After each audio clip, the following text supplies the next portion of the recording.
बच्चों ये है आपका नेक्स्ट चैप्टर क्रिया। ठीक है, हिंदी के कम से कम 12 चैप्टर में करवा चुका हूँ। चलो क्रिया देखते हैं बेटा। जो पद कुछ होने या करने का बोध कराते हैं, जैसे कि जाना, सोना, पीना, यानी कुछ ना कुछ हो रहा है इन शब्दों से। ठीक है, चलो अब क्रिया को हम देखते हैं। क्रिया बनती किससे है बेटा। इसमें आपका ये टॉपिक है धातु। धातु हर बच्चे को पता होना चाहिए, धातु कहते किसे हैं। क्रिया के मूल रूप को धातु कहते हैं, ये इसकी डेफिनेशन है। पूछ लेंगे क्रिया के मूल रूप को क्या कहते हैं भाई, आंसर होगा धातु। धातु जैसे कि पढ़, लिख, सो, रो, खा, पी, सुन। आप जो बच्चे वीडियो देख रहे हैं वर्बली सोचो कि आप जिसके पीछे ना लगा हो ऐसे वर्ड ढूंढो। सोना, खाना, पीना, उठना, रहना। तो जितने भी वर्ड मिल जाए उसके पीछे से ना हटा दो, जो बच जाए। पढ़ना, लिखना, सोना, रोना, ये सभी क्या है, धातु। तो धातु प्लस ना इजिकल टू जो शब्द बनेगा वो बनेगा आपका क्रिया, यानी कि पढ़ना। ठीक है, तो धातु समझ में आ गई सभी को, बहुत बढ़िया, शाबाश। ठीक है, तो जितने भी इस तरह के हैं। अब मैं बात करता हूँ नोट धातु के भेद। धातु बेटा दो प्रकार के होते हैं। ठीक है, धातु दो पर, दो प्रकार के होते हैं। मूल धातु, एक होते हैं आपके यौगिक धातु। मूल धातु उसे कहते हैं जो स्वतंत्र होते हैं, जो किसी अन्य शब्द पर निर्भर ना हो। जा, खा, पी, रह, इस तरह के शब्द जो आते हैं वो होते हैं आपके मूल धातु। ठीक है, यौगिक धातु देख लो बेटा। सेकंड टाइप आपके यौगिक। यौगिक धातु के तीन हिस्सों में तोड़ दिया, प्रेरणार्थक क्रिया, यौगिक क्रिया, नाम धातु। प्रेरणार्थक क्रिया उन्हें बोलते हैं जब क्रिया के पीछे आना या वाना लगा हो। जैसे कि दिख, दिख जमा आना, दिखाना। उठ ज, उठ उठ ज, उठ जमा वाना, उठवाना। या तो आना लगा हो या वाना लगा हो, ये वर्ड समझ लो बस। जहां भी ये दिख जा समझ लो वो कौन सी क्रिया है, प्रेरणार्थक है। लेकिन किसके पीछे लग रहे हैं, क्रिया के पीछे। और क्रिया मैं आपको बता चुका हूं, पढ़, लिख, सो, जितने भी हैं। ठीक है, पढ़, पढ़वाना, चल, चलवाना। ठीक है, तो जितने भी शब्द हैं जिसके पीछे आना या वाना लग जाए समझ लो वो प्रेरणार्थक क्रिया है। यौगिक क्रिया जिसमें डबल होते हैं भाई। यौगिक मतलब यौगिक क्रिया यानी कि दो क्रियाएं एक साथ, रोना धोना, उठना बैठना, खाना पीना, चलना दौड़ना। ठीक है, तो दो क्रियाओं का मेल, तो ये भी बहुत सिंपल है। यौगिक क्रिया पहचान लोगे आप, दो क्रिया साथ हो। नाम धातु, नाम धातु में क्या है भाई, इसमें संज्ञा यानी कि नाउन और विशेषण मीन्स एडजेक्टिव, इनके पीछे यदि आना लग जावे, आना, जैसे कि गरमाना, चिकनाना। या फिर दो शब्द ऐसे हों जैसे कि हम बोलते हैं कि बड़बड़ाना।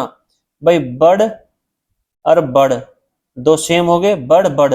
लेकिन यदि हम इसको एक साथ लिखेंगे तो हम इसमें पीछे आना जोड़ देंगे। पहले पहले वाले को हम नहीं छेड़ेंगे, दूसरे में आना जोड़ देंगे, तो बड़ बड़ाना, सर सराना। ठीक है, थर थराना। तो जितने भी इस तरह के वर्ड हैं ये सब आपके नाम धातु में आएंगे। ठीक है, या फिर ठंडाना। तो जहां भी आना, डाउट मत करना भाई, आना ये संज्ञा और विशेषण के पीछे है, तब आपका आएगा नाम धातु। ठीक है, चलो भाई क्रिया के भेद। क्रिया के भेद हैं कर्म या रचना के आधार पर। यदि आपसे पूछता है कि क्रिया कितने प्रकार की होती है तो आपका आंसर होगा दो। कर्म के आधार पर पूछे क्रिया, दो भेद। रचना के आधार पर पूछे क्रिया कितने प्रकार की, दो प्रकार की, अकर्मक और सकर्मक। ए ए लग गया ना शुरू में, जहां पे भी ए लग जाओ समझ लो वो ना का सेंस आ गया, अकर्मक। तो कर्म की आवश्यकता नहीं होती है। फॉर एग्जाम्पल मतलब सेंटेंस में आपको कर्म नहीं मिलेगा, विजिबल नहीं मिलेगा आपको, उसे बोलते हैं अकर्मक। पता कैसे लगाओगे, मैं बता रहा हूं अभी। रमेश सोता है, या रमेश रोता है, या रमेश हंसता है। ठीक है, तो जैसे कि सो, रो, हंस, जाग, उठ, जा, आ, बैठ, अकड़, तन, फैल, जितने भी शब्द हैं इनसे जितने भी सेंटेंस बनेंगे उनमें कहीं भी अकर्म नहीं होगा। ठीक है, तो उन्हें बोलते हैं अकर्मक क्रिया। तरीका बता दो इनको निकालने का भी। ठीक है, सकर्मक, सकर्मक मतलब कर्म का होना या संभावना होना, पॉसिबिलिटी। एक तो ना कर्म का होना जो आपको डायरेक्ट दिख रहा है, ठीक है, या फिर पॉसिबिलिटी होना कि कर्म 100% है उसमें लेकिन सेंटेंस में लिखा नहीं है। कर्म का पता कैसे लगाओगे सेंटेंस में, आप उस क्रिया के साथ लगा दोगे क्या या किसे।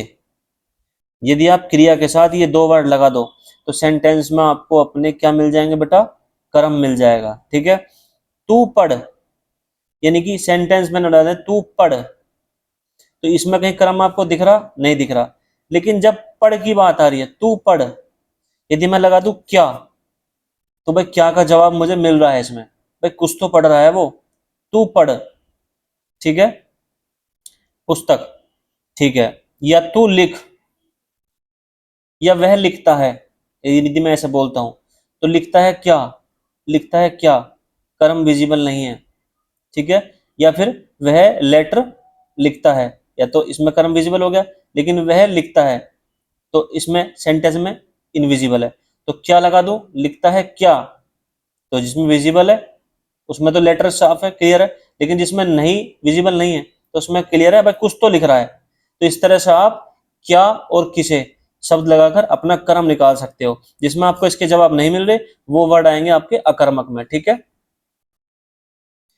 बेटा, ऊपर नोट करके लिखे हैं, तोड़, जोड़, फेंक, उठ, ले, दे, ये सभी आते हैं किसमें, सकर्मक में। यानी कि वह तोड़ रहा है, वह कुछ तो तोड़ रहा है, तोड़ रहा है क्या, इस तरह से आ जाएंगे आपके। ठीक है, तो क्रिया के भेद, यदि आपसे नॉर्मल क्रिया के भेद पूछे है तो आंसर होगा आपका 5। सहायक क्रिया, पूर्वकालिक, नामबोधक, द्विकर्मक और संयुक्त। ठीक है, ये आपकी संज्ञा है, इसकी ये अलग है। ठीक है, क्रियार्थक संज्ञा बोलते हैं इसको, ये अलग टॉपिक है। तो 5 है, सहायक, पूर्वकालिक, नामबोधक, द्विकर्मक और संयुक्त। अब हम इसको तरीके से पढ़ेंगे।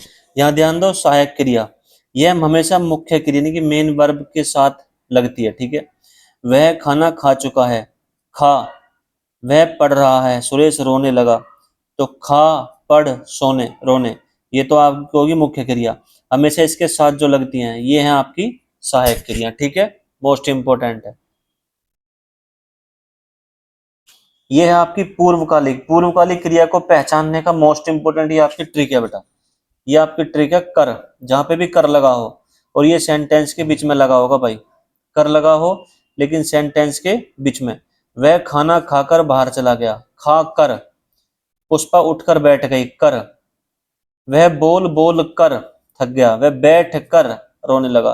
तो सिंपल है, इसका सेंटेंस के बीच में ये वाला वर्ड देख लो, आपका पूर्वकालिक निकल कर आ जाएगी बेटा। ठीक है, नाम धातु क्रिया, संज्ञा प्लस, ये मैं आपको बता चुका हूं पिछले पेज पर। ठीक है, चकराना, झुटलाना, जिसमें आना लगा हो। द्विकर्मक, द्विकर्मक क्रिया, द्विकर्मक जिसमें आपको क्या और किसे का जवाब मिल जाए यदि क्रिया के साथ।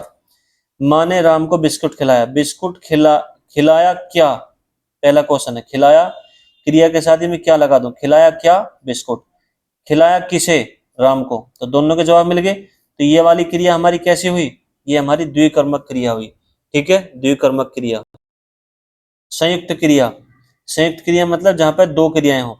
वह पढ़ने लगा, पढ़ने लगा, मुझे पढ़ने दो, वह खेलती कूदती रहती है, खेलती कूदती, समझना यही गलती करोगे आप। पूछे इसमें संज्ञा कौन सी है, तो इसमें है आपकी संयुक्त क्रिया। वह कल बनारस चला गया, वह कल बनारस चला गया, चला गया, चला गया, वह पेड़ से कूद कूद पड़ा, कूद पड़ा, ये दोनों जो भी क्रिया ना, कूदना भी और पड़ा। अब वह आते जाते रहिए, आप आते जाते, आते जाते को हम एक ही काउंट करेंगे भाई, रहिए। तो इस तरह के जितने भी क्रियाएं बेटा संयुक्त क्रिया हैं। मोस्ट इंपोर्टेंट है, संज्ञा आपकी समाप्त होती है बेटा। सब्सक्राइब कर दो भाई, जिसने नहीं करा का बच्चे, वीडियो अच्छी लगी हो पूरी हिंदी दे दूंगा आपको, लाइक भी कर दो और दोस्तों को बेटा ज्यादा से ज्यादा शेयर भी कर दो इसको। ठीक है, थैंक यू।